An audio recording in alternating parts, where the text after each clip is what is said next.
it's another side that like wants to take more, wants to go that one more round, because like going that one more round when you don't think you can, that's what makes all the difference in your life. You know what I mean?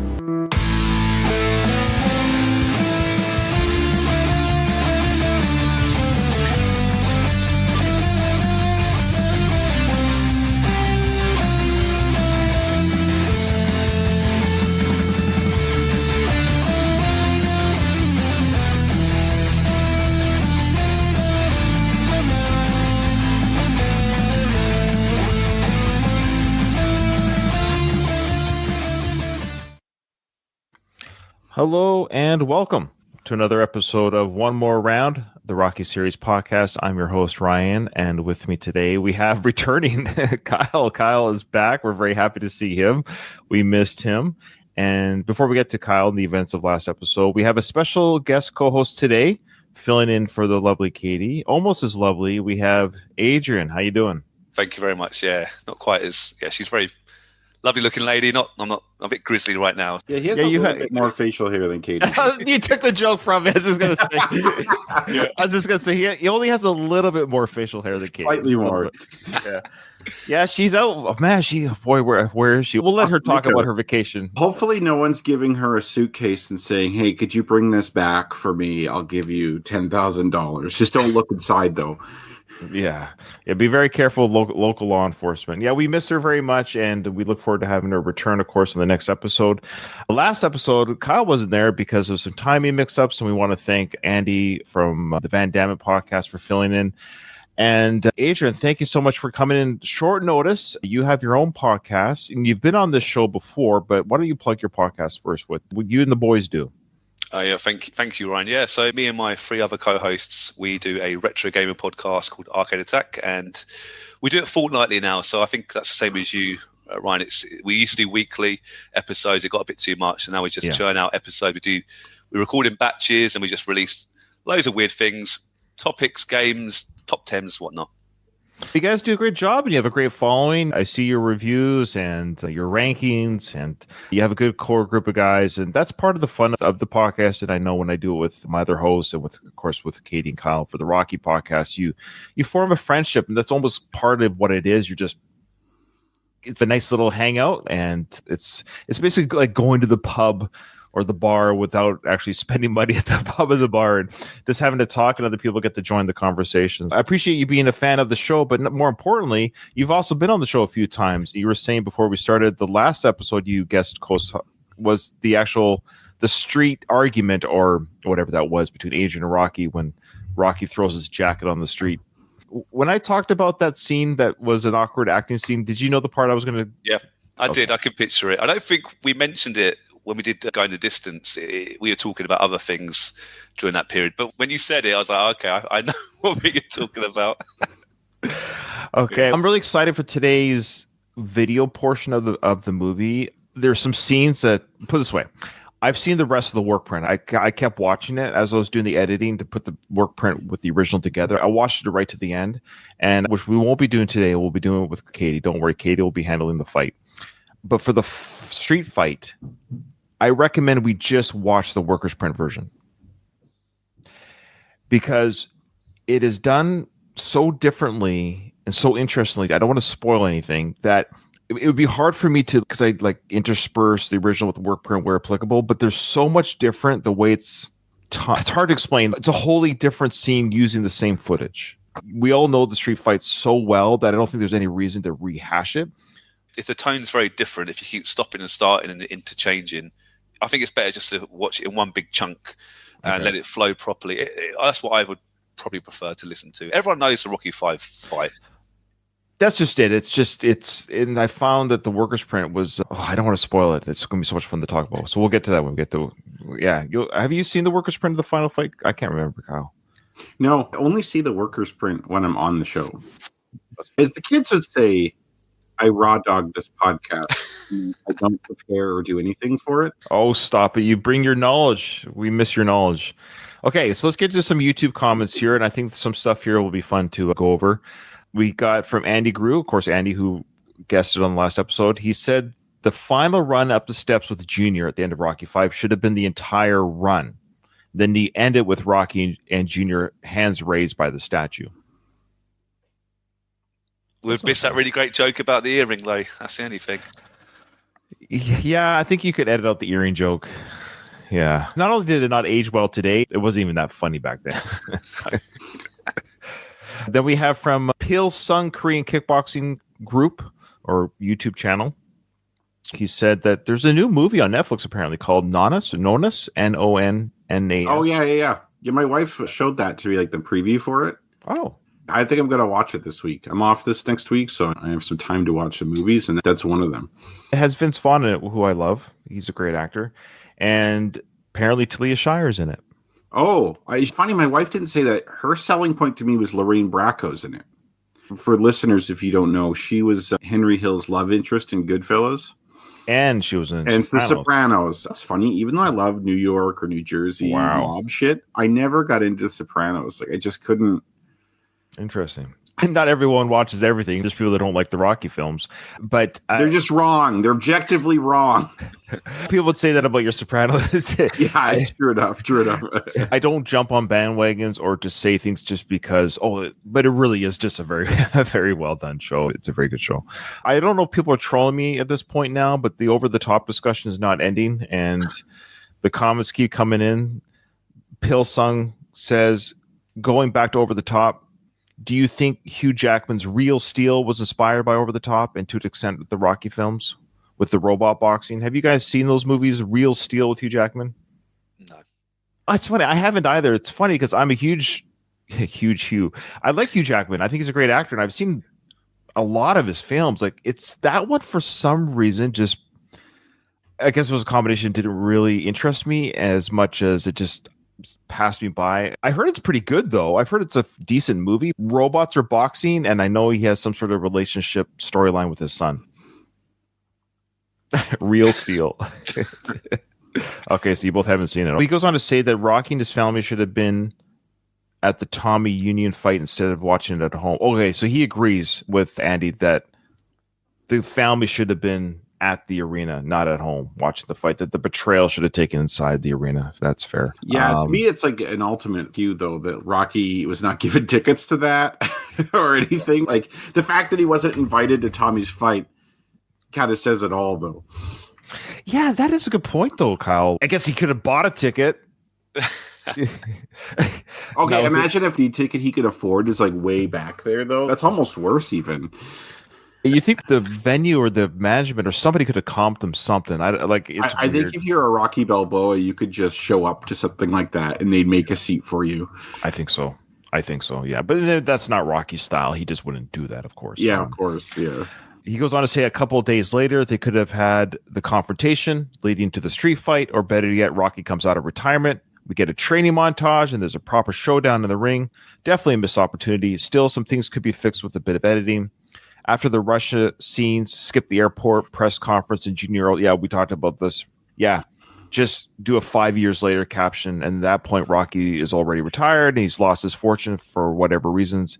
And then you remove the entire brain damage plot as well. If he didn't have brain damage, he'd be like, oh, I lost my fortune. Okay, I'll just fight again. Or maybe the over the top acting brain damage part of it. Maybe a little bit. Yeah, I think you can have injury to your brain, but not necessarily be full R word, as they say. Because Rocky already has that vibe anyway, just by virtue of who he is. Like, he's had that since the first film. And I love the Rocky character in Rocky Balboa in the Creed movies. He's a different guy than Rocky 5, but he's still like, he's broken things that have never Cloud. Yeah, like, that's just classic Rocky. That's who he's always been, right? Yeah. And you could say, the guy's been concussed one too many times and can't get a license. That's believable. You don't have to be like, yeah, I agree. All right, from Escape 5150, they said, I think when Rocky said to Paulie, no, actually, I want both of your... We'll start with you, Adrian. Remember that part in the film where they're watching the fight with Tommy and Paulie says, hey, why are you so stressed out? Relax. And then Rocky says, it ain't him. Okay. Rocky says to Paulie, it ain't him. Escape 5150 thing said he was trying to say it's not Tommy's fault because he's being brainwashed by Duke. So my question was, what is Rocky referring to? That it's very ambiguous. It doesn't make sense because he's walking around. It ain't him, Paul. It ain't him. So why is he so amped up and anxious if it ain't Tommy? And what is it then that's causing him the stress? Because he never explicitly says what it is. I think he feels like a loser again. The fact that he's not fighting again, he's training, but he's not quite the same. He's not very good at explaining his feelings in his head, and I think personally it may be a little bit of depression possibly, and doesn't really see where he fits in this new sort of part of his life really. But I think it is Tommy, if I had to be honest. Yeah, that's what you think. It's like he's all nervous about the fight, sure, his outcome and everything, but then again, he's so excited by the win too. So I don't know. I feel like his actions don't represent what he says there. I'm not remembering this scene. Okay, so let me explain a little bit better. So they're watching the fight in the basement. Paulie's sitting at the couch. Rocky's pacing back and forth, all nervous. Okay. He's kind of like amped up and kind of nervous and like pacing. And Paulie's like, why are you all stressed out? Relax, Rocky. He ain't worth it. He ain't worth the stress. He ain't worth your emotions. And then Rocky says, it ain't him, Paulie. It ain't him. I think he's lying. Okay. Yeah, I'm trying to... Okay, you know what my brain is trying to do right now is I'm trying to rationalize a way that it isn't him and see if it sounds good. And I'm having a hard time doing that. Yeah. What comes to my mind really is that Rocky is living vicariously through Tommy. And so Rocky's nervous. Boxers are usually nervous before a fight. They try not to show that, of course, but it's only natural. If you're going into a combat situation where you get seriously hurt and people are watching you, you're going to be nervous. He's living through Tommy, so he's nervous too. He might mean it ain't him, it has nothing to do with Tommy. I'm feeling nervous right now. This is just me. I'm in my own head right now. But yeah, it doesn't make sense. I have no idea. Yeah. No, I agree. I don't have any idea either because his actions and body language, and Paulie's correct. Like he's looking at his brother-in-law thinking, you're all amped up before this fight that we're about to watch on TV. Why? Why are you all, like, he ain't worth it. Let's just watch but Rocky is more invested. Maybe he wants to lead on, or who knows? Yeah, it's like Paulie doesn't understand the idea of living through someone in that sense, right? He doesn't get that. So in Paulie's mind, it's all, this Tommy thing's over. Let's move on. He's not invested in it. Rocky's invested in it. And even though Tommy screwed him, his mind can't switch off like that. All right, this is our new where does Paulie live? Yeah.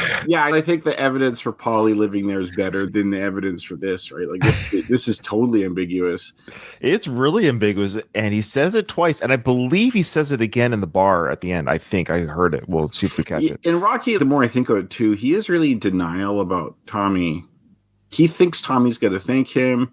He's happy for Tommy. I actually do kind of like the idea that he sees Tommy as like a victim of Duke, and he's not really against Tommy at this point. He definitely doesn't like Duke. He has no beef with Tommy. He just sees Tommy as just like a dumb kid who got bamboozled. Kieran Healy says, I have a conspiracy theory. I think Kyle will like this one.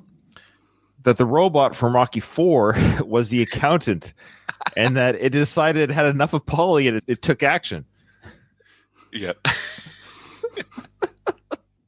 There you go. Thank you, Kieran. That is a theory we did not come up with, so I appreciate that. All right. A long-time listener of the show, Albert Hendrickson, wrote in. Now, he wrote in before, and I don't know if you caught this. I know, Kyle, I can't remember if you were on this episode. Oh, no, it was with Andy.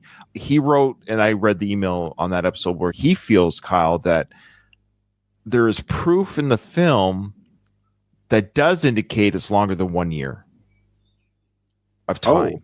Okay, what's the proof? He didn't say in that email, and I said, well, that's great, buddy, but what's your proof? Okay, I got to invoke Hitchens' razor, which is that which is asserted without evidence can be dismissed without evidence. Yeah, I love it. That's so true. Could the proof be, don't they watch Christmas Vacation? And wasn't that released in 1989? Maybe that could be the proof. Oh, Adrian, you're stepping in a pile of shit here with Rocky timeline stuff. I know. Are you sure this is the rabbit hole you want to go down? Yeah. You bring up a good point. You're right, because if that fight did put the Rocky 4 fight took place, what year proper was it? 85. So yeah, you're right. So 4 years later, they're watching. All right, Christmas Vacation. You're right. That could have been because in the workers' print, it was a different film. Funny enough. Yeah. I think I mentioned that, but I can't remember what film it was. Okay, so Albert says, hey, it's Albert again. In your last episode, you invited me, that's a nice way, to provide evidence from the movie to support my theories. After thoroughly reviewing the movie, I can honestly admit that there is no direct evidence to prove my 2 to year 3 timeline. Okay, I appreciate that, Albert. Most of the evidence is circumstantial, and there isn't much evidence against my idea either. So there you go. This is one of those things, Paulie's apartment living. Like this, no matter what side you're on, you can make evidence. This film is ridiculous with this kind of things. He goes on to say, however, I believe there is substantial evidence to challenge your 4-month timeline. It's not ours. It's not my timeline. Don't put this on me, Albert. This is the movie's timeline that they make us think. Anyways, he goes on to say, here's his evidence. The movie starts on December 25th in the shower scene. Okay. They return quickly, as Rocky says, he just wants to go home. The auction happens in winter based on the weather and trees. They move back to the old house, occurs in the winter again based on the weather and the clothing of bystanders. Robert starts public school mid-year, likely in February or March. The kids are wearing heavy coats. I think this is what tripped you up, as you may have assumed it was the beginning of the school year. That's true. We thought it might have been September. In my mind, I was thinking it was September, but yeah, just because you just have to go to school whenever you go to school, like when you move to a neighborhood. Yeah, they lost their house mid-school year. Yeah, that makes sense, to be fair. Yeah. He goes on to say, fun fact, Tommy, now this is a big key here. Check this out. Tommy says he's had 8 pro fights before he met Rocky. He had 8 pro fights. So it's more reasonable for him to have 15 fights in a calendar year. So his record at the end would be 22-0 still with the 8 before. It'd be 14 fights. I helped him. I helped him with. He said 15, okay. Because Tommy says 22-0. I think to Rocky, but I helped him with the 23. So that's also a good point. Bring up the 8 previous ones. You can. Yeah. So when Tommy says I'm 22-0, he didn't say I'm 22-0 under you particularly. Yeah. I'll take that. That does help with how much he fought in a short amount of time. The Christmas scene is obvious, so we're at least 1 year removed from Rocky 4. The final scene on the steps between Robert and Rocky takes place in spring or in summer based on the trees and foliage. So there it is. Based on the movie's footage, we were all wrong. The movie spans from one Christmas to just after the next. Thanks for indulging my curiosity. I promise next time I'll message about a different topic, such as why Over the Top is underrated and ranks among the better half of Stallone's filmography. Albert, that is enough. No more Over the Top talk. Okay. So, yeah. I like it. 18 months? I'll take it. Your logic is sound, sir. I can accept that. Though the aging of the child still does not make sense, which is a holder. Okay. We have to just accept this. We can't even try and figure it out. It is what it is. Fair enough. Hey, one of our favorite members of this podcast, Katie, wrote in from her beachside resort. She goes, yo, great job, Ryan and Andy, covering for Kyle and me. Ryan, I had to write in to stop you from buying the Frank Stallone doll. That's true. There's a Frank Stallone toy doll, Kyle, by the way, we showed him last episode. And she goes on to say, have you not learned your lesson yet? Doesn't he still owe you $50? Yeah. For my bourbon. It's true. Out of principle alone, you must not give him the satisfaction. Miss you all. Aw, thanks, Katie. We miss you too. And we got one here from Miss you too. Yeah, I love you too.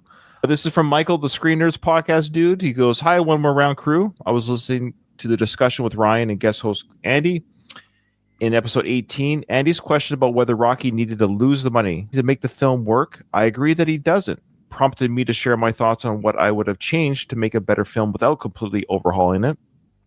The film starts with Rocky and his family returning for the Soviet Union, and as they leave the plane, Rocky holds an impromptu press conference to announce his retirement. He has no desire to fight anymore, having honored Apollo's memory. Now you include a 5-year time jump. Rocky's running Mickey's gym, while Adrian manages the restaurant. Tommy shows up at the gym wanting to be trained. Rocky sees Tommy's potential and agrees to train him. Rocky becomes more invested in Tommy than Robert at the time, creating tension. Adrian notices this, leading to tension between her and Rocky. Keep George Washington Duke as the antagonist who turns Tommy against Rocky and supports him when he wins the title, usurping Rocky's place. Tommy then badmouths Rocky all over the media. Rocky comes out of retirement to put Tommy in his place.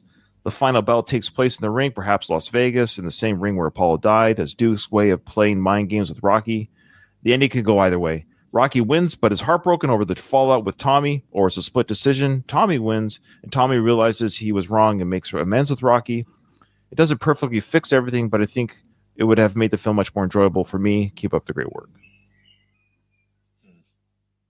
I think whether he was a millionaire or not, I don't think he would retire properly and just leave boxing completely. So in Rocky 2, he does say, I've got to be around it. So even if he had the millions, I still think he'd be in boxing for some degree or other. So Absolutely. It does make sense he could be training still. And I think he'd like the idea of carrying on Mickey's legacy. Yeah, that's a great point, Adrian. I never even thought of that, Rocky. You got to be around Mick. That's a great point because he took over the restaurant. You could argue he did that to honor. I guess that's the thing he did. Because I was just thinking, like, why wasn't he doing anything with Mick's gym after the events of Adrian's death, just to be around it? You could almost have Robert running the restaurant and Rocky in the gym because, his love of Adrian's restaurant was more important than boxing. Yeah.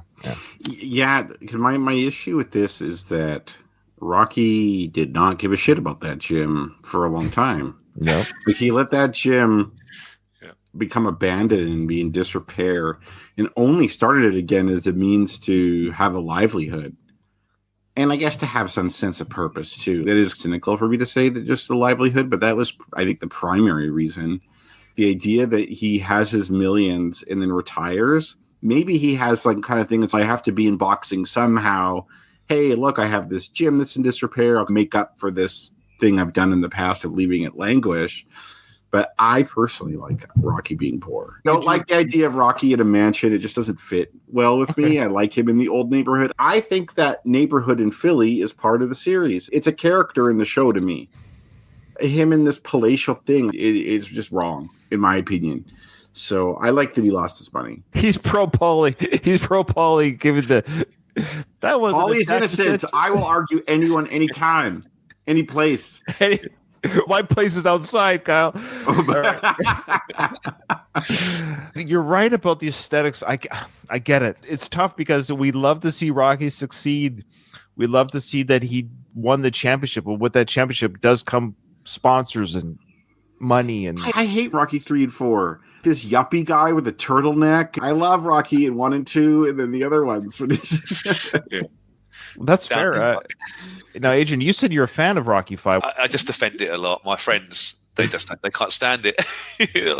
My current co-hosts on the Arcade Attack and just general mates, we always talk about Rocky at the pub, it seems, and I always have to say, Rocky 5 isn't too bad after all. I think it's got a good heart to the story. And you mentioned it before, Sage Stallone, I always think has done a good job in that particular film, and even Tommy Morrison, I thought, did a good job. They're interesting characters, and it was a bit more realistic than Rocky 4, and I really enjoy Rocky 4, but Rocky 5 is more gritty, and what Carl was saying earlier, it goes back to where it probably belongs a bit more.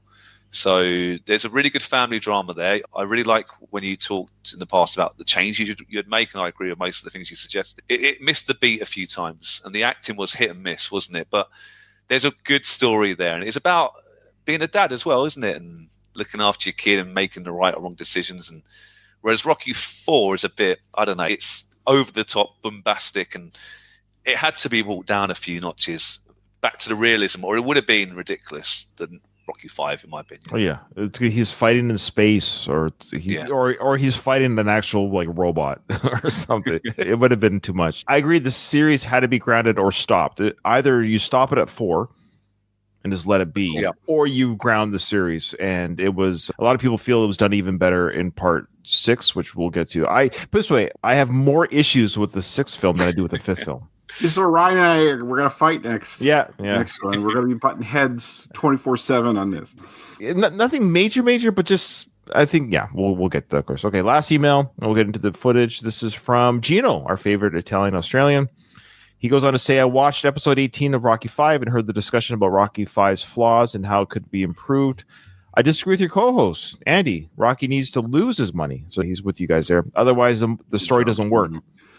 That's why he's Gino. Without this, we wouldn't have Rocky 6 or the Creed films as they transpired. Rocky needed to return to his roots. Yeah. But he goes on to say that he created a Rocky V fan edit titled Rocky V, the 1988 cut. I named it to create the illusion that it was set and hypothetically released in 88, as every other Rocky film sequel was released 3 years apart. I replaced all the 90s hip-hop with 80s pop music, and I listed the 16 edits I made in the description of my video promo. So he actually, on YouTube, tells you everything that he changed to the movie to make it more a better watch. Okay, I just thought of something if you wanted to troll people really bad. What's that? So for Rocky V, having a training montage, but then you have the song Take On Me by Yeah. That's awesome. He says the link is free to download. So he's got it stored in a Google Cloud, so you can download it. He says about 6 gigs of a movie. You can also stream it if you want. You put a lot of hard work into that. There you go. Yeah, Rocky V fan edit. That's pretty incredible. I think it's really cool. And I skimmed it already just to see the music replacements. I was just curious how that worked. It does sound better for sure. No offense to hip hop. It's a better sounding soundtrack with the 80s pop music that he replaced for that film. Okay, I'm just going to throw it out there. If you don't like the hip hop, it's because you're racist against Oh, geez, here we go. I knew it. What do they ever do to me? Yeah.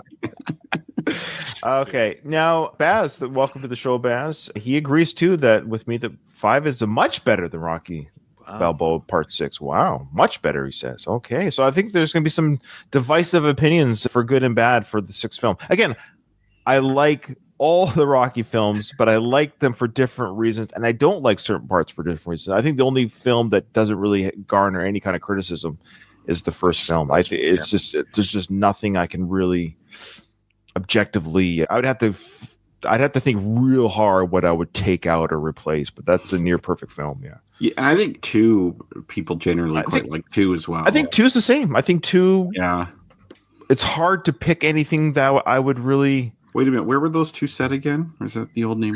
That's right, it was the old name. Yeah, I know, you're right. I know. I think a lot of the criticism comes from the 3rd and 4th film going into it was 80s. It was a cocaine era. Like, we get it. It could be a spoiler here, but I recently got the Balboa Steelbook 4K version, and it's a slightly different version on there. The director's cut. I wasn't sure which one you were going to watch and go through. I don't own it. Can you send me the link after the show to... If you can even find it on Amazon.ca for me, because I'm having a hard time finding the actual. Right. Okay, all right. Because if I can buy it, I would rather just use that for the review. Yeah. Okay. All right. So here we go. We left off that Adrian saying goodbye to Rocky as he goes to the bar to wrap a couple brewskis around their lips, as Paulie suggested. Ladies and gentlemen, let me present to you the newest, the youngest heavyweight champion of all time, Tommy the Machine Gunn!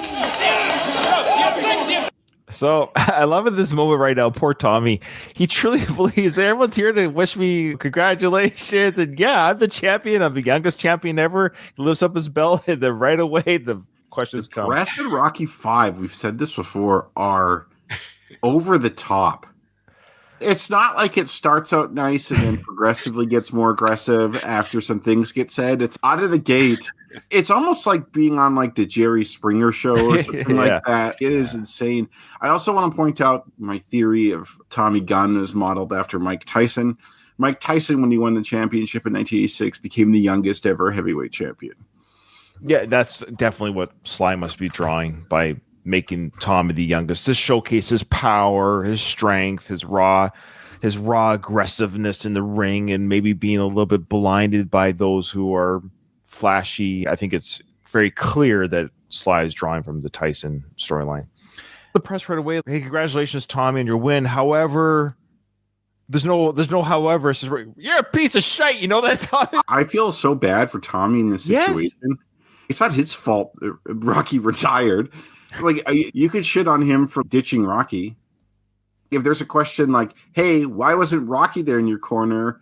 Why aren't you still with Rocky? There's a scene that's a quick, but they bring up something about Rocky. Oh.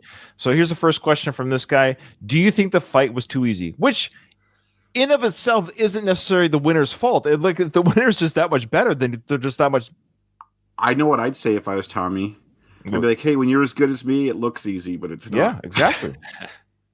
The fight that was too easy. Hey, give me a few good shots, but I was never hurt. I'm just glad to be the champ. Tommy, don't you think that this looked more like a Philadelphia sparring session at times instead of a championship match? So are they insinuating that the fight was fixed? Is that the whole idea? Championship fight should be like the ones Rocky and Apollo were fighting in, like super competitive, super brutal. It looked like Tommy beat the shit out of some amateur like you would in a sparring match. Okay, of course the question does come up, it's a paper champion. So there's a part of me that always used to think for years, and I've been thinking things wrong throughout the years, so as it's been pointed out many times on this show, that the fight was a bit of a fix, that Kane was a plant. That not just was he a paper champion, but he was someone that could be beaten quite well by anyone who's just like there was no question that Union Kane was going to lose to Tommy. Like everyone knew, like George knew, but in theory you could argue, does Union Kane get in a good shot and knock out Tommy? Could that have happened? I guess I never considered that. I always just figured Union Kane was absolutely going to get destroyed. It was a fix in that way that this guy had no business being the champion in a sense. If you look at Mike Tyson, for example, most of his early fights were like 1 or 2 round fights where he easily destroyed people and didn't get hurt himself. There's a couple fights he had that went the distance, but they looked like the fight against Kane, or it's just like one guy destroying another. I don't think he got in the real life media got criticized like that. Like he got recognized as, hey, like this is the baddest man on the planet. This guy's just a phenom. He's insane. But for Tommy, he's not getting the same treatment for whatever reason. Yeah. And if I were Tommy in this situation, I'd say, hey, look, anyone who wants to challenge me, challenge me. I'll fight the number 1 contender. I'll fight anybody. Like you call me a paper champion. Who am I ducking? Yeah, he's the champ. Can you imagine this press? Yeah, let's imagine Apollo Creed did knock out Rocky in the first film. Can you imagine this press after Apollo after that? What on earth? Yeah, they'd be too afraid to talk to him that way. That's true. You look like you broke a sweat. Yeah, very observant. Union Kane wasn't feeling that good, but Tommy Gunn would have done the same thing if Union was 100%. See? Why is he excusing, like, they're like, Union Kane didn't look up to snuff. He looked like he was out of breath, out of shape, whatever it is. And even George like, yeah, no, he wasn't 100%. He wasn't feeling good. But even if he was 100%, Tommy would have knocked him out. That's why I feel like there's something going on here. I feel like if it was fixed, he wouldn't have admitted that anything was wrong with him, because then it makes it look like it's fixed. But is this for the viewers? What I'm getting, like, is this dialogue for us, the viewer, to indicate that there's something shady going on? I don't feel like Duke would have said that line, like that he wasn't feeling good. I think Duke would have been like, no, Union Kane was the champ. He fought the qualifier to become the champ. Because look at Tommy's he's face. The real deal. Tommy's just that good. And look at Tommy's face. It's not like it wasn't a glorified sparring session. Tommy took damage in that fight. Oh, I meant just his expression. Like, it looks like there's some, like, a wash of information flooding his brain. What's going on here? Because Duke's shit talking him, or Duke's going to say in a minute that, like, oh, of course he's no Rocky Balboa. But in time, he'll become. Yeah, in time he will. Bullock, you did have a heartbeat. Come on! You know that Kane couldn't carry Balboa's gloves, and by the way, why was Rocky dumped? Why was Rocky? Why was Rocky done? So the first thing is, but that's what they said. Again, this is cut out. The guy says first, Union King doesn't even have the ability or he's not worthy to carry Rocky's gloves, let alone be in the ring fighting Tommy. So they're indicating that Union is just a terrible fighter. They shouldn't be carrying sports equipment. Yeah, and wow. That was cut out, mind you. Then, of course, the question was asked, which was also cut out, why was Rocky dumped? Yeah. That's a good question. Yeah. Well, Tommy didn't answer it. Yeah. Because he doesn't have knockers like Karen. What do you want me to tell you? Yeah. So, anyways, that was it. I found that little insertion there very interesting that they decided to cut out the question, why was Rocky dumped? I don't know why they cut that out, but there's no answer given either in the worker sprint. What's that, Adrian? Yeah, I was just saying there's no answer, was it? There was no, there was no answer. Yeah. So paper champion. Now, they do explain what a paper champion is, but as a kid, I used to think it meant paper is it's weak, it's flimsy. Yeah, that's what I thought too. Yeah, okay. Absolutely. Okay. Why would you think any different as a kid? Yeah. Knows that Kane is just a paper champion. Yeah, what do you mean by paper champion? Even Tommy, what does that mean? Explain it to the poor folks at home who still don't understand. Kane's title was manufactured. He never won it from Balboa. Gentlemen, get aboard, break Union Kane. How often does that happen? It's happened a few times. Rocky Marciano, for example, never got his title taken from him, as in the 1950s, for mind you. Another example of a paper champion would have been initially when Joe Frazier became the champ, because Muhammad Ali lost his title because he wouldn't be inducted into the United States Army. That's right. And so Joe Frazier, I believe, became the next champion. If it wasn't right after, he would have taken it from whoever would have become the next champion. Muhammad Ali says, "You didn't take my title from me." If they had their big fight in 71 where Joe Frazier defeated Muhammad Ali, then after that, he's not the paper champion anymore because he actually defeated the person who was the last champion. It's happened a few times. Another example is Tyson Fury. He lost his title because he basically fell into depression and alcoholism and gained like 100 and something pounds. And he lost his belts, but he was still considered the lineal title holder because no one had defeated him. And then Fury was later defeated by Usyk. So Usyk is considered the undisputed legitimate champion. So it happens. It doesn't happen super often, but it does happen. It's funny we mentioned the gaining the 50. Reminds me of Jurgens. What did he say? Rocky what? He goes, I went to California, gained 50 pounds. Yeah. No, like Tyson Fury, I gained at least 100 pounds. Like, whoa, really? Like, that much? Oh man. He was like super morbidly obese, and it was because he became like clinically depressed and he was addicted to alcohol. So he was drinking like a fish and eating a ton of food. And Tyson Fury looks fat even when he's fighting. He'll say that. Like, I'm not trying to insult him. No. Yeah. I remember when I was showing Katie the fight that he was in, and Katie couldn't believe that he was like a legitimate boxer. And he's one of the great boxers, and they're not to take it away from him. Like, Tyson Fury is an excellent fighter, but he doesn't look like a typical boxer. Like, he looks like really overweight, even when he's in fighting shape. He was like 400 pounds or something. He was huge. Wow. Yeah, he reminds me of the white Mason Line Dixon. Yeah. What's Mason doing right now, I wonder, in this universe? Yeah, I gotta show you the picture of how fat he was, just for your... Sure. Okay, press conference continues. And I noticed here, watching this in slow time, that the lawyer's at the table. I don't know if you didn't notice that before. The lawyer that was in Rocky's office is there at the table. Isn't that weird? That's him on the left. That guy was like the commissioner guy later on, or like Rocky Balboa. You could argue that's his character arc. So he was a lawyer, and then Duke grabbed him to work with Duke to work around the medical files that Rocky gave. Oh, he gave the medical files to Duke. Yeah. Remember? How did you get those? Adrian asked, how did you get those? This lawyer guy gave it to Duke. That's why he's with him now. That's his arc. And then he joined the boxing commission later. And that's why he tried to deny Rocky his license. Because he's seen the medical files like firsthand. He can't let him. Oh, that's awesome. That's his arc. I love it. There's a whole movie arc with this guy. Donnie, you ever think you're going to get out from underneath Rocky Balboa's shadow? Man, I won the title. What more do I have to do? I'll tell you what you have to do. You got to fight some real opponents. Okay. So this is where it doesn't make sense, because where was this kind of vitriol when he was 23-0? Were they saying that he wasn't a ranked contender, that he wasn't fighting real opponents? Let's just say Union King was a garbage champion. Fine. He swept. Somebody has to beat him. Somebody has to beat Union King. It's not Tommy's fault that Union King is a bad boxer. Why is that Tommy's fault? So this is what I don't understand what the vitriol is. So he's 22-0 up into this fight.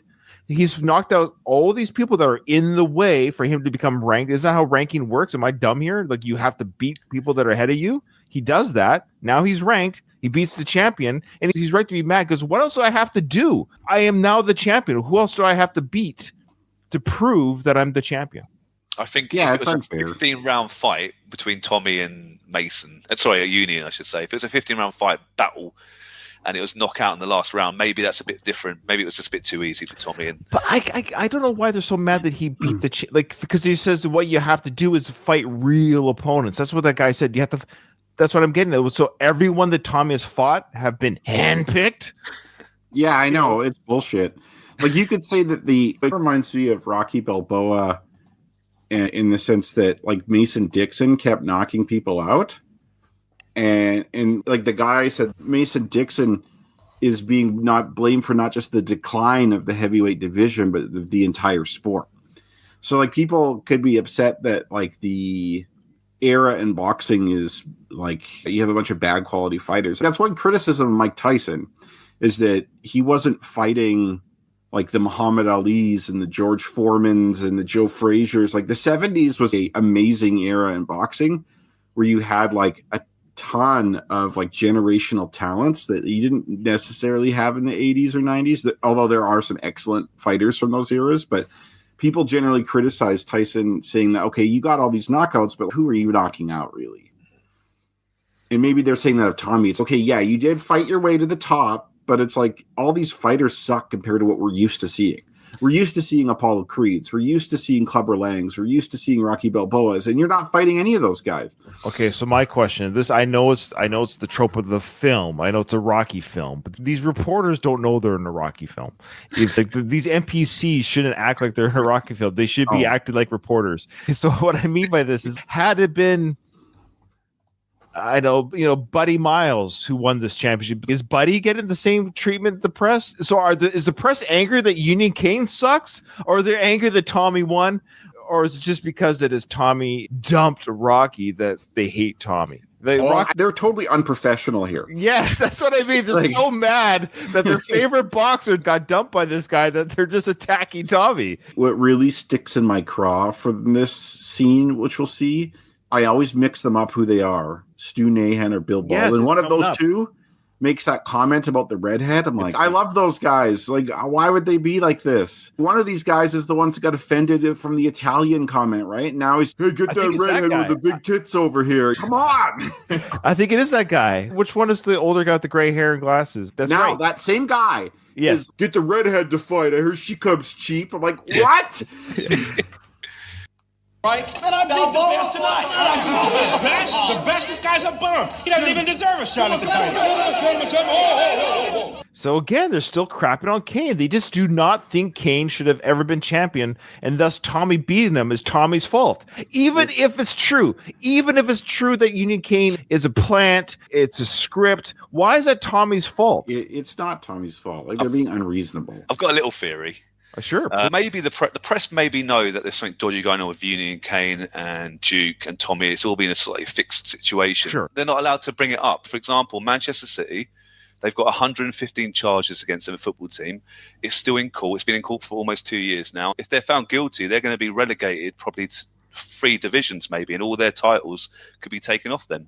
But the press can't really talk about it. They're not allowed to talk about it. They've got to bite their tongue. And when Man City win trophies, it's almost a little bit congratulations, but there's something dodgy going on here, and they have to toe the line very carefully. They actually lost an FA Cup final yesterday to Crystal Palace, actually.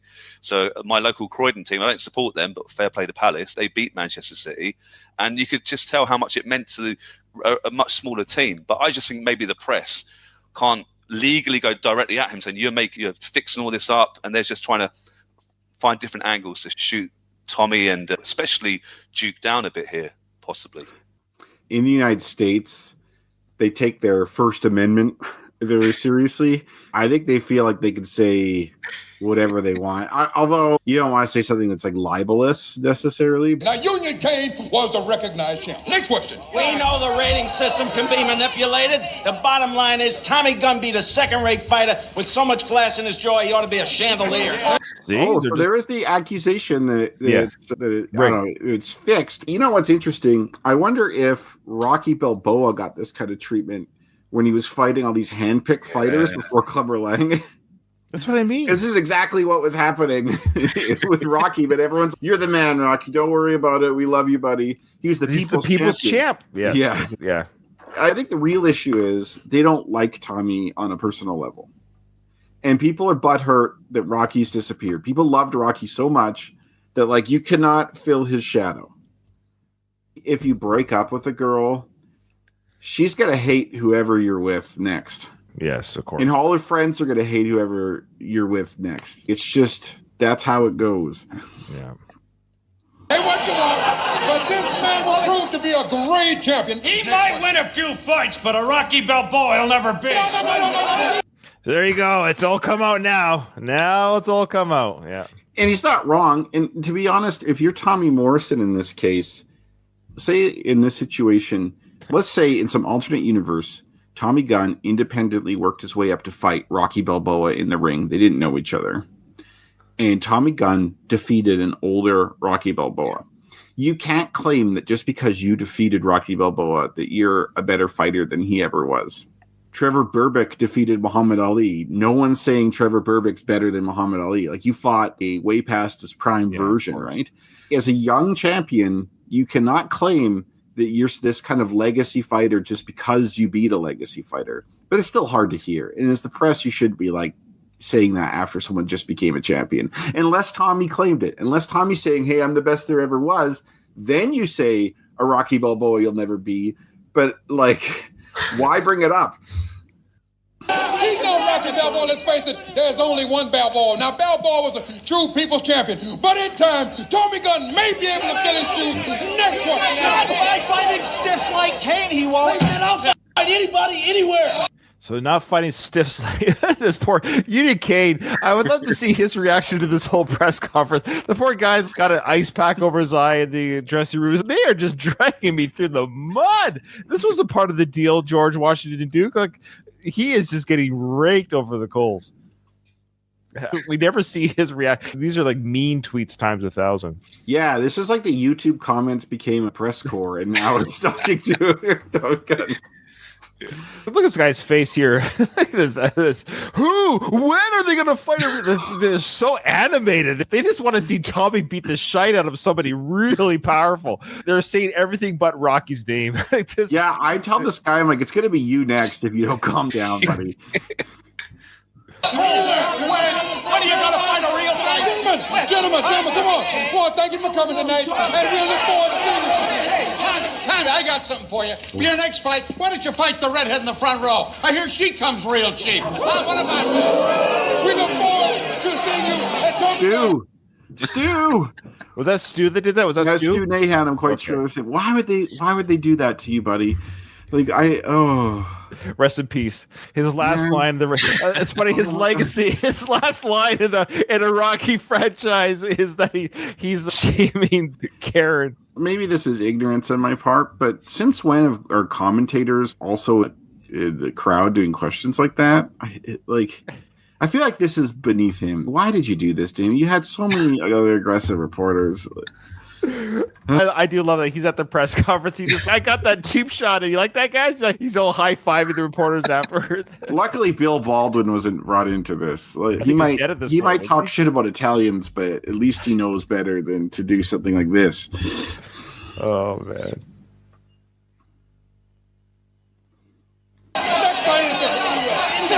Did you say Balboa's better, man? Do you believe he's better? Of course not. We can't talk to you, huh?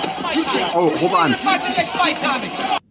Did Duke say, of course he's better, or of course he's not better? It didn't actually show up in the captions there. You just hear him say it. Can we listen to it again real quick? Yeah.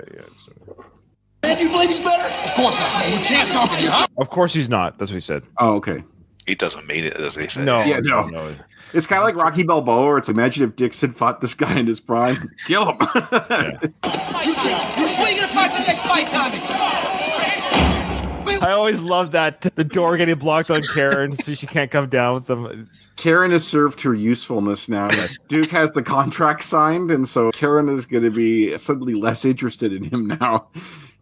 This is a great sequence here of Tommy just blowing his lid. He kept his cool as best as he could, even though he did a couple outbursts, but now he's just going to be like, his true feelings in this whole incident is going to come out here. Think back to when you were 20 years old or 21 or however time is, and how mature or immature you were. Imagine being faced down by a bunch of people like that and insulted like that, and being mixed up with all these Don King type of people.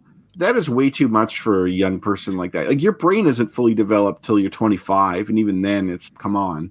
Like, you still lack a lot of life experience. You've also taken a lot of headshots. That's a pretty rough position for Tommy to be in. I couldn't imagine how I'd feel right now. What the hell happened in there? I won the damn title, and these people think I'm a bum. Man, why didn't you take that from me in there? Oh, listen to me. When the press is right there. Man, I'm as good as Balboa was. I don't give a damn what they say, and I'm tired. Ooh, that's not true. That's not true. ego, right? These guys are so egotistical. You have to think you're the best. Sure. To do well, even if that's patently false. Yeah, I'm not a fighter. I'm not a competitor, so it's not my nature to think this way. I'm highly objective, almost self-deprecating to a fault. But does he truly believe he's better than Rocky ever was? Does he truly believe he can beat Drago? Does he think in his mind, I could beat Drago? He's a young, dumb guy who thinks that. Maybe in his heart of hearts, he might doubt that, but you just became the heavyweight champion of the world, so you're thinking pretty highly of yourself right now. And he is the youngest. He is young. So better than Balboa ever was is a hard statement to make. He should have said at the age of 19, I'm better than Balboa, which is probably true. Yeah. I think 19-year-old Tommy would beat up 19-year-old Rocky. Actually, I want to see what you think of this. Rocky in his first fight with Apollo versus Tommy with his fight with Union King.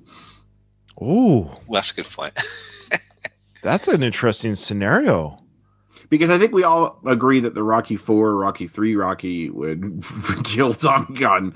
Yeah. But I just wanted to go the distance with Tommy. No one's ever gone the distance with Tommy before. I think Tommy would lose. I think Rocky hits too hard and can take too much punishment. The fact is, 40-something-year-old Rocky with no training beats up Tommy in a street fight. So yeah, he's really not that good. It's funny that Duke is saying that when they're right, they're right.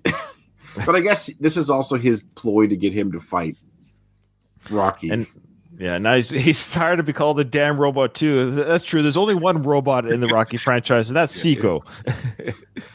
I've been called a damn robot too. Listen to me, Tommy Gunn. You can't fight the press. I can't fight the dog press. And as long as they got Balboa in the brain, he'll always be champ. The man fought wars in the ring. That's a great nod to the fourth film. I like that. He fought wars in the ring. That's borrowed from Ali. People talk to how Muhammad Ali fought wars in the ring. Oh, nice. Okay. But I like how it's a nod to, of course, the American-Russian War in that ring. I mean, face facts, you're in his shadow. I don't know if there's any way out. Man, this is your old man talking. No, listen to me. I like, he's pissed there. He is pissed. It's like, even your own man. I love how he calls him your own man. He doesn't have a name. What's his name anyways? Your own man. That guy over there that's been following you around. What's his name anyways?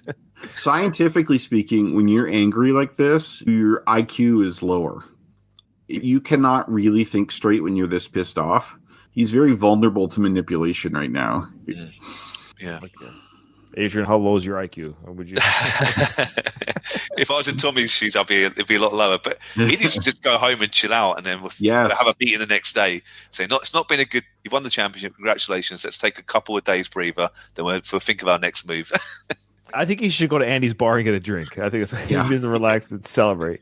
There's a way for you to get the respect you deserve, but what you got to do is challenge Balboa to fight man to man. That's right, George. You can set this fight up abroad in a matter of weeks. Yeah, it'd be the greatest fight ever. Teacher against student, old lion against young lion. And it's the only way you're ever going to get peace of mind, because believe me when I tell you, that press is going to hound you with that man's legend for as long as you dare to wear boxing gloves. Now, every time I see this scene, it reminds me of the first time I saw the film in the theaters, age 15, 1990. There was still a small part of me that hoped and believed this is what... And because that's how good George's or Richard Gant's acting here as George Duke is. I love that character because it convinces me, the viewer, that this is going to happen. I didn't see this live, but I remember when I first saw this movie, I was younger than 15. And I remember thinking in my head, I'm like, Jesus, this movie's been going on a while. Sure, yeah. When are they got to get to the fight with Rocky? Yeah. That should have been an indicator there, because I saw this before the internet, of course, before spoilers. I saw it opening day in the theaters, and I hadn't been told that the fight doesn't happen in the ring yet. Yeah. So I went as a viewer, and I knew the trailer was ambiguous, and that always bothered me. I remember thinking, why are they not showing the ring? I just remember even thinking, I'm nervous. Why are they not showing the ring? They did show a street fight. I remember they showed images of a street fight, and I'm thinking, why is there no ring? So at this point here, I'm like, oh, they're saving it for the movie. They're saving it for the movie. And I'm like, okay. Anyways, we know I've said ad nauseum, but we'll keep going. You got to get him into that ring, Tommy Gunn. Or you're going to be in question like you heard tonight for the rest of your life. Then you're going to start to ask yourself, could I really take him? Am I really good enough? Do people really think I'm a cheap carbon copy or a second-rate pretender who only got a shot because of my skin tone? Got to challenge that man to fight Tommy Gunn. And if he refuses, then you got to insult him. You got to dog him. You got to humiliate him. You got to do whatever you got to do to get him into that ring. But that's what you got to do. So what does he do? He calls him Yellow. Are you yellow, Rocky? Oh, he said yes from the Old West. That's how they do things out in Oklahoma. I guess that's true. That's right. You got to go to the saloon, which is Andy's, and you got to challenge him to a duel outside. And if you don't accept it, you're yellow. It's basically a Philadelphia Western. I never even considered that he's from where he's from, because I thought it was so funny. Are you yellow? Okay, blast off, roll and silver. And down. Andy, flippers ain't flipping. You Andy. Hey, that machine cost me a fortune. Yeah, it was costing me a fortune, too. Rocky Balboa. What the hell was that? Rocky Balboa, there's a man out here wishing to speak with you. Rocky Balboa. I just love the idea that George is out there, rockin' Balboa. It's like the bellowing voice cutting through the din of Andy's bar, the pinball machine and everything. I just love the idea that his voice is heard like a megaphone. Imagine if this happened when social media existed at the time. Like if George Washington Duke can get on TikTok or like YouTube live stream or whatever. This is what's crazy. He's got a newscast with him right now. The light that you see is a news camera. That's a professional camera, because you'll see later when that comes up, the guy says really quick, we gotta go live. We gotta go live. So they're not filming, like they're not live. They're filming right now. But when they start fighting, the newscaster guy says, we got to go live. They're going to live stream the fight on NBC affiliate, whatever, Philadelphia. This is so weird. We're just getting a report right now. We're cutting in live to a street fight between Tommy Gunn and Rock. Do you think they would cut it live on a news station for real? Oh, yeah, they would. Do you think they knocked Adrian first, like thinking Rocky was there with the big camera in her face? Is Rocky in? Yeah, you're right. How do they know to go to Andy's bar? Well, okay. Yeah, Adrian. Yeah, you're gonna find him at the bar. But I can imagine maybe you can have a little scam where you have someone call the house and be like, "Hi, we're from like NBC or whatever. Yeah. We're hoping to get Rocky's comment on the fight." And Adrian's like, "Well, Rocky's not in right now. Could you tell me where he is? Like maybe we could reach him there." She's, "Oh, he's at Andy's." And it's okay, now he's at Andy's. But I can see Adrian loving her husband so much, just saying, I don't think he wants to be talked to right now. Yes, I agree with you, Ryan. I'm trying to find something. I know, you're right. You're right. I'm actually trying to find it too. I'm trying to think of how do they know he was there? Anyways. You could probably say that maybe Duke was by the house, although Adrian, I think, would maybe try and find him first at Andy's. But maybe they had been searching for a while and they don't show that search, and now they finally found him, and now they're showing him. Maybe. They probably talked to Chicky. Yeah. Yeah. Rocco, you know who that is, huh? Yeah, I know who that is. Oh, look, you need some help? No, guys, ain't no fighting contest. Okay. Oof. Come on, man. I got a couple pounds on me. That's not very nice, Rocky. Why did he just throw his buddies under the proverbial bus there? You guys are fat. I don't need your help. This is how, like, guys were, especially back in the day. Like, you just shit on each other all the time. It's like the one guy actually puts his hands like, hey, that was a little... What the fuck was it? Yeah. What are you busting my balls for? And that guy comes into play later in the workers print. This guy here with the blue cap. Yeah. I don't know if they're necessarily friends, him and Rocky. Because Rocky, you'll see snaps at him. You'll see. It's interesting. Oh, look what's in the street. Yo, Tommy, what are you doing here? You ought to be out there celebrating, right? But I'm challenging you to a fight. Anytime, any place, anywhere. Fight? That's right. You're coming down here with these people asking me if I want to throw hands with you? Is that what this is about? Yeah, that's what it's about. Now, what's your answer? Answer? I told you should have never let them get between us, Tommy. You should have never sold out. Man, I ain't sold out. And I ain't nobody. There you go. So that's the workers print there. I told you never to let them get between us, not to let them sell you out or whatever. Do you think they should have kept it or they took it out?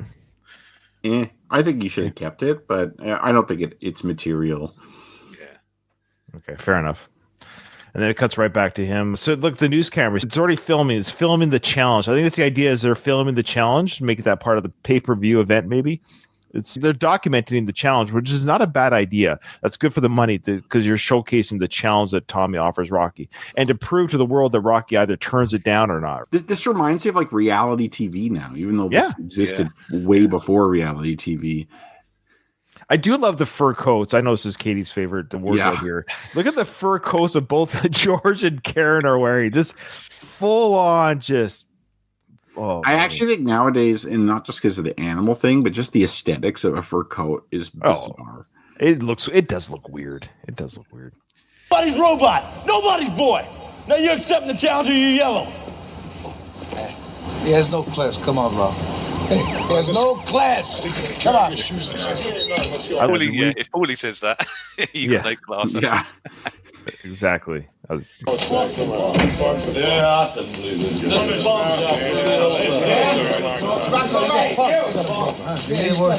your boy ain't him, you know. See, Paulie says it again. He says it's not there in the captions, but he actually says, he ain't worth it. And the Rock says, no, it ain't him. I think he's still defending Tommy. He sees Tommy as just this, like a puppet or a robot that got manipulated by Duke. Instead of Rocky's robot, he's Duke's robot now. So he's saying it ain't him. So it goes, don't worry about it, Rocky. He ain't worth it. And Rocky's way of saying it ain't him. I mean, is he saying it's not his fault he's this way? Yeah, I think so. Because if Paulie insulted Duke here, Rocky wouldn't have an issue with that. But he's still defending Tommy's, hey, you should be celebrating. I don't think he said congratulations, but that was the sentiment. He wasn't aggressive. He was quite friendly out of the gate. Like, it wasn't until Tommy was like openly challenging him to fight. And even then, he said, hey, you shouldn't have done this. He sold out, but he never insulted Tommy. He was never mean to him. Part of him still is in Tommy's corner. You want to shoot some 8-ball or something? Hey! Man, I ain't through talking with you yet. Hey, look, Tommy, I ain't got no more to say to you, okay? Look, I just want good things for you. Oh, hell you did. Man, you're only in this for the... I like that little callback there. I just wanted good things for you from the Rocky 2 film. I want the kid to have good things. Oh, yeah. Never made that connection. I just wanted good things for you, Tommy. It's weird. He just said you were just in this for the money. From my understanding, Rocky made $0 out of this. Yeah. They made a little bit. I agree, not very much, but I think they did make some money. I think they were doing better. That in the deleted scene you showed me earlier, they asked if Rocky had a contract and if how much money he's made. There was no contract, but I think didn't Paulie ask him how much he's making, and he said none. That he'll take care of him later or something. I'm pretty sure he made no money. Yeah, Tommy was getting money, I think, but that's what Paulie was worried about. That Tommy was getting money and Rocky was. Yeah, you're right. Yeah. Money. Yeah, I'm tired of walking around in your shadow, man. People call me your robot. You thought I was in this for the money, Tommy? We were supposed to be like brothers. You don't remember that? You don't know this, but you know that all the times we was talking and everything. Hey, Duke, I'm talking here, okay? Do you mind what I tell him? Dude, what you got here is a scam, Tommy. You know, you don't know this, but you got a deception going here. This guy here, he was using you for the bait. He wants to get you and me in the ring. That's what he wants us to fight each other to make the money. The money. That's what it's all about with you. He don't care about you. Tommy don't care about me neither. Yeah. If I was Rocky, I'd be like, hey, if I made so much money off you, look where I am right now. You see where we are? What are you talking about? I think the potential money was the idea. But it backs up what Kyle was saying, as in Rocky isn't that angry at Tommy. He's just saying, look, you're being swept along in this charade. Here's the real villain. Yeah. Rise up. He's not actually that angry even now at Tommy, is he? He's just disappointed and a bit like, oh, wake up, mate. And it's funny, he's using his son's words like a deception. Yes. Like, beware of deceptions. But no, and again, that was another workprint scene. And I love how he's just like, hey, buddy, I'm talking to him. Like, keep your mouth shut, Duke. I'm talking, because Duke starts chirping in his ear while Rocky's talking to him. And he actually says, hey, Duke, can you stop? I'm actually talking to him right now. Can you stop chirping in his ear while I have a conversation with Tommy? And Duke's like, back at him. Come on. Enough of the fantasy. Let's talk reality. Rocky Balboa. I just want to note, I didn't notice before, but Karen's popping up pretty good there on the right. I never caught that until this. Yeah, she's over there on the right, folks. I like how she's leaning over. Remember me? I'm over Karen here. is, I'm not doing anything with you until you beat Rocky Balboa in the ring. You know what Paulie's looking at right now, that's for sure. Yeah. Are you prepared to accept Tommy Gunn's challenge? Tommy. All right. Hey, man, I would have taken you any time. Tommy, you're a piece of garbage, you know that? Hey, this ain't none of your business. Ain't none of my business. Come on, boy. Ain't none of my business. Boy, forget about The it. man spit blood for you. Put your head in his own family, and you bring these rat bums around here. Tommy. Huh? Tommy. You kill his dignity? Rocco made you your shot. You know that? He's the real champ. You're just a goddamn joke. Just get out of here. Bring Tommy, come on.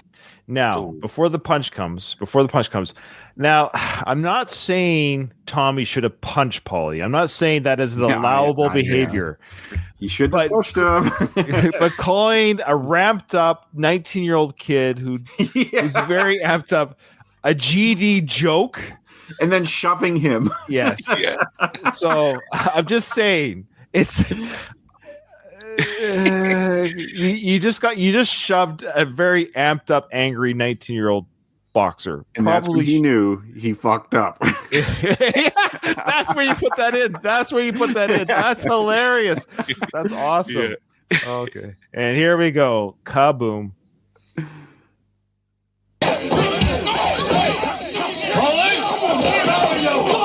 What? Break your hand on that bum and what are you worth then, huh? Did you ever catch that before? That's what Duke says? No, I didn't catch that. So for our audio listeners, who don't see the captions, George says you can hear it once you know what he's saying, but the captions do catch it correctly, saying you break your hand on this guy's face, and what are you worth? Like, you don't break your hand on Paulie's face, because now that's going to ruin everything here. He'd be dumped, wouldn't he, if he did break his hand like that? You're not worth it. And you see how Duke views him is like a piece, like a commodity. The golden goose. You're worth nothing to me if you break your hand. I haven't got them insured yet. Basically, it's not like, hey, you could go to prison for that. You just committed assault. You could end your career this way. It's like, hey, you're worth nothing to me with a broken hand. It's not worth. You could break your hand on Rocky's face. That's fine as long as it's in the ring and I'm making money off of it. and Karen ain't following you out there, mate. If you break your hand. Yeah, exactly. That's right. The Tommy with a broken hand would be the same if Karen took out her implants. It would be useless.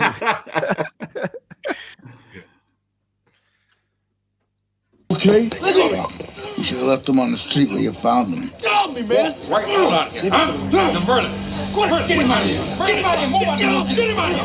Get him out of here, Merlin. Tommy. Get off me. You knocked him down. Why don't you try knocking me down now? No. In the ring. Tommy Gunn only fights in the ring. Get out of here. My ring's outside. Yeah. Let's do it. And that's what 15-year-old Ryan's like, no, Rocky, no, you're so close. If you just said, fine, in 3 months, I'll meet you there. Flash forward 3 months later. Alternative, you could go to that local ring that's just down the street. Yeah, you're right. Sorry, you're right. We'll fight there. We'll fight at the church. Mixed gym might not have been a bad idea, too. And then Mickey's ghost would have been at mixed gym. Get up, you son of a bitch. I love that. All right, so we're almost done here. There is a workprint sequence here that is very interesting, which will bleed into the final fight, but it's a very telling sequence of where Rocky's head is really at during this moment. Come on, homie. Let's go live. Go live. Go on here. Kill us here, take him back. You hear the chatter there. Those are the patrons saying to Rocky, kill this bum. He's nothing. Kill him. Okay, they're chirping at his ear to like take down this guy, kill him. Everyone loves a good street fight. Yeah. This reminds me of being in school again, and at like recess or lunch, people get into it and the crowd forms. There's something in our DNA that loves seeing two people beat the shit out of each other. Sure. That's why UFC is so popular, right? Yeah. Right that way. He's a punk, Rocky, I'm telling you. Balboa street fight. You a prize fighter. Don't be a damn. Hey, you don't know me. Take it easy, Tommy. You do know me. Okay, two quick things happen. So you got the guy in the blue baseball cap pie eating contest guy telling Rocky, he's a punk, you can kill him type thing. So he's tripping in his ear. And then Duke's, hey, you're a prize fighter, you're not a street fighter. I can see where this is going. He's not wrong. Like, he's not dumb. And this sequence too with Tommy yelling, you don't own me. What does this remind you of from another film in the Rocky franchise? This sequence here. Rocky 4 when he Drago grabs of course. Yeah. I fight for me. Or whatever the Russian version of that was. What did he say? What dude? Yeah. Right. So the idea is that's cool though, that this is actually the same thing. You got both these fighters saying, I'm doing this for me. I'm not doing this for you. Take it easy. Nobody does. I want my respect. I deserve my respect. Okay, so now we're getting to the workers' print. Check this part out here, and this will be the final scene here. You said in order to be a great fighter, you gotta be a great fighter. Remember? Okay, so for audio listeners, so Tommy says it's kind of hard to hear because he's talking to Rocky. He says, to be a great fighter, you got to beat a great fighter. So he's looking at Rocky, goes, remember? Rocky's now looking over at the camera that's filming this live on the live stream. He's listening to the people's violent, very angry, kill him, kill him, kill him. And this is very telling because this is not Rocky. This is not his character to be this way. And this workers' print showcases it so beautifully, and it breaks my heart they took it out. Hey, he's like, what are you yelling about, huh? He just wants to bully you. You think this is a dog fight? Is that what you want, a dog fight? Yeah, take him down. You don't know nothing about it. None of you do. I don't believe you. None of you. I don't want this time. Hey, you're not getting out of this. I don't need this. Bullshit, man, you yellow. I told you was yellow. I ain't yellow. I ain't yellow. I care about you more than he'll ever care about you. You know that? Someday you're going to figure that out. But my life is going good now, really good. You got to get your life good. Hey, man, I ain't no... Yeah, that's so much better than what was there before. Two guys gonna get sucker punched right now, but still. Well, that's what this leads to. So yes, here's the sucker punch. So it's interesting music they use. Of course, it's just a workers' print. It's the final bell music. But audio listeners, again, so Rocky, after he says that, he says to Tom, look, my life's good right now. I actually don't need this. I don't need this street fight. I don't need to prove myself to you. I love that moment. He goes, my life is good. I've got my kid back. I'm okay. He recognizes I'm okay that you're a champion. I'm okay that. And then Tommy sucker punches him. Yeah, I agree, Baz. Why? Why did this get cut? I don't know. And I don't want to spoil the final fight, but what leads into that sucker punch?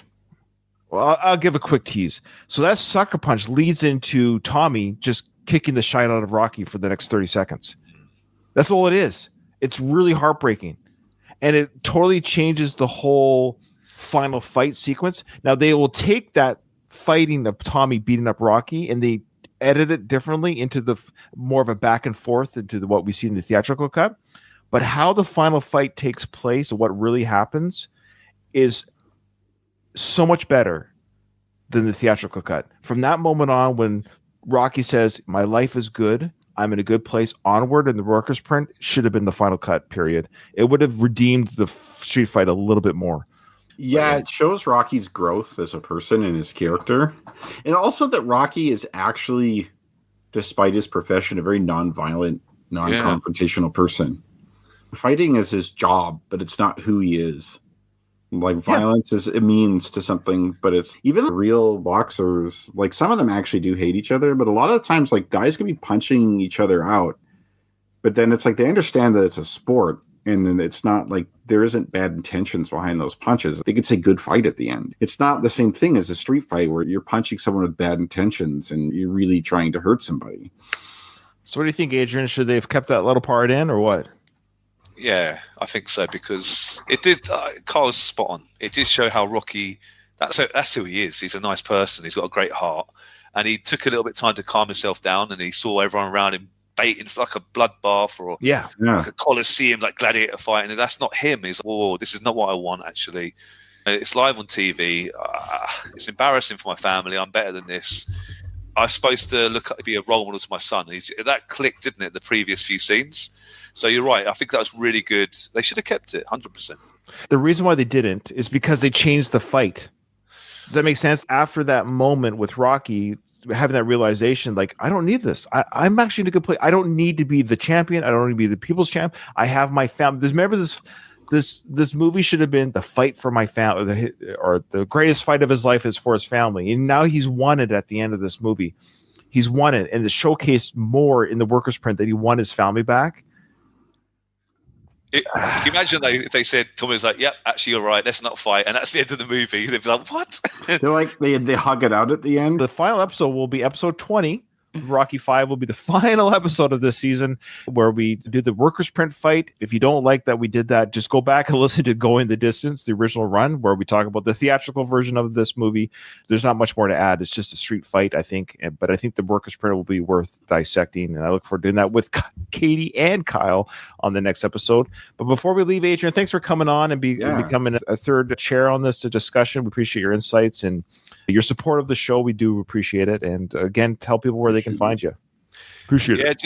No, thank you. I really had a good time today, and I love your guys' show. It's brilliant. You can find my podcast, Arcade Attack, on Apple, Spotify, everywhere. Really, YouTube. Just Google it, YouTube it, whatever. We'll find it. So yeah, really excellent show, and well done on Rocky 5. The discussion, especially using the workers print, has been incredible. I feel one day maybe with AI, the workers print could be tied up. I'm not a bit of a love-hate relationship with AI, but maybe that's the future. Who knows, eh? Yeah, I'm excited. I'm excited for what AI could do for some of these things. Not just to see fan edits are fun. And I think AI would help with fan edits. So I think it'd be fun to see people's versions of it. So I'm looking forward to that in 20 years. Okay. With that, though, this episode is over. I didn't hear no bell. I